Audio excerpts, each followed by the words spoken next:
You are your hormones. And I didn't quite fully respect hormones until I became pregnant and I had children. And boy, was I all of a sudden aware of the power that hormones have over us. Because one day I would wake up and I loved my husband. And one day I would wake up, I couldn't stand to be near him. I just couldn't explain why this was happening. I was happy, I was sad, I was crying. I just wasn't myself, but those feelings felt real. But that's just fluctuating hormone levels, right? And it really tricks you into thinking that that's really you. But in the end, it's really all the hormones and all the things, ticking away in the background. So hormones control our metabolism and how we utilize our energy. Big role in mood, anxiety, depression, growth and development, right? From fetal life into early childhood, adolescence and beyond. Sexual function. Without our hormones, how would our bodies know when to ovulate? And also all of the things that need to happen during sexual activity. Sleep cycles are controlled by hormones. Pregnancy, whether or not you're hungry, blood sugar regulation, salt regulation, like these are just a few of the things that hormones control. So I think it really is true that hormones really kind of color your world and sort of help you kind of navigate your day-to-day based on what are the stresses and how you need to respond. So here's just a simple picture of the hormone or endocrine system. So up here you have the hypothalamus and the pituitary, and this is really a really important command center that sort of tells the rest of the body when to secrete certain hormones. So you've got your thyroid in the lower neck, the pancreas right here that looks like a tongue. It sort of sits behind your stomach, involved in digestive enzymes, but also insulin. The hormone there is insulin. These tiny little things on top of your kidneys are your adrenal glands. This is not an organ that we talk a lot about, even though we talk about cortisol a lot, but it's good to know that adrenal glands is where cortisol comes from, along with many other hormones that are involved in salt regulation and the stress response.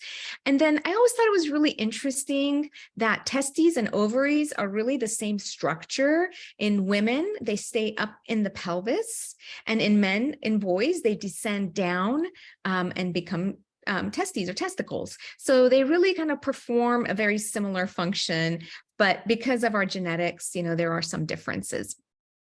And I wanted to show you this picture of the spider web because this is how I think of hormones.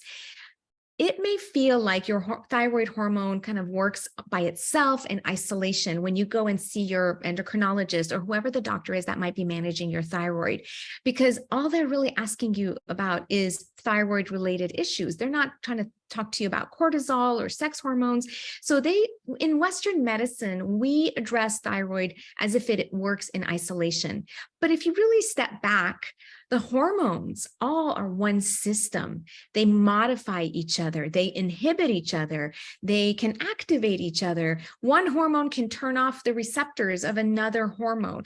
So it's this big messy soup. And imagine if you took this beautiful spider web, even though I don't like spiders, I do love spider webs.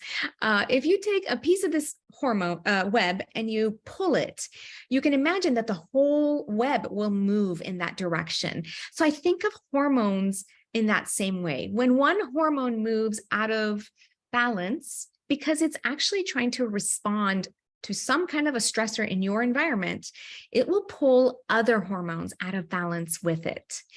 But the reverse is also true. If you were to put you were to do things to help one hormone go back into balance, it'll pull other hormones back into balance with it. So think of it as one system that actually works harmoniously. It's really profound and beautiful if you think about the complexity of it, how all of these hormones interact to keep us healthy and able to deal with our constantly changing environments. So here's an example of how hormones don't work in isolation. Imagine you are stressed. Imagine you're eating sugar, and sometimes when you're stressed, you eat a lot of sugar. So let's pretend like one or both of those two things are true for you. As a result, cortisol, which is our body's main stress response, is going to shoot up to deal with that stress. And the next thing that happens is that thyroid hormone gets suppressed because of this elevation in cortisol, right? So think about that. If your thyroid levels are low, your thyroid's not quite functioning as well as you'd like it to, is it enough to just keep throwing in the Synthroid?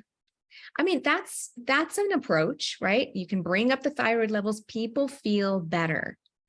But what if you could work upstream over here, put in less sugar, manage that stress better so that cortisol doesn't have to keep going up and suppressing thyroid, right? So this is just one example. It's an easy example of how hormones work together. So I think of hormones in this hierarchy. Cortisol is at the top of the pyramid. It has a lot of influence over the hormones below it. And the hormones below it also influence cortisol as well, but I think of cortisol as one of these master hormones. And the next layer down would be thyroid hormone, and below that would be the sex hormones. Now, again, they all influence each other, but there is sort of like this top-down effect where, the things at the top have a bigger effect on the things on the bottom.